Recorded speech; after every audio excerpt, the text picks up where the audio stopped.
मंडळी, 1670ची ही घटना. औरंगजेबाचा सरदार असलेला दिलेर खान, या दिलेर खानच्या छावणीमध्ये छत्रपती संभाजीराजे काही राजनीतिक आणि रणनीतिक कारणांसाठी गेले होते. त्यावेळी या छावणीमध्ये मुघलांकडून राजेंना अडकवण्याचा आणि मारण्याचा कट रचला होता. या कटाची बातमी राजेंची मोठी बहीण रानू अक्का यांना मिळाली. रानू अक्कांनी मावळ्यांच्या मदतीने गनिमी कावा करून या छावणीमध्ये वेश बदलून प्रवेश केला आणि राजेंना सुखरूप स्वराज्यामध्ये परत आणलं. रानू अक्कांच्या बुद्धी, कौशल्य आणि चातुर्यामुळे या कटातून राजे सुखरूप बाहेर निघाले. आज रक्षाबंधन आहे.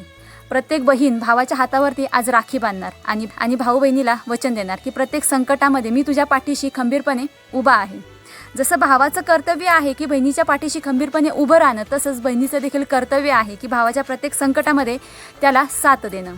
आज इतिहास आपल्याला काय शिकवतो? आई जिजामाता असतील, झाशीच्या राणी असतील किंवा रानू अक्का असतील, यांच्यासारखं आपल्याला निडर बनायचं आहे आणि भावाच्या जीवनामध्ये येणाऱ्या प्रत्येक संकटाला ढालीसारखं सामोरी जायचं आहे. महाराष्ट्रातील समस्त बंधू आणि भगिनींना माझ्याकडून रक्षाबंधनाच्या खूप साऱ्या शुभेच्छा.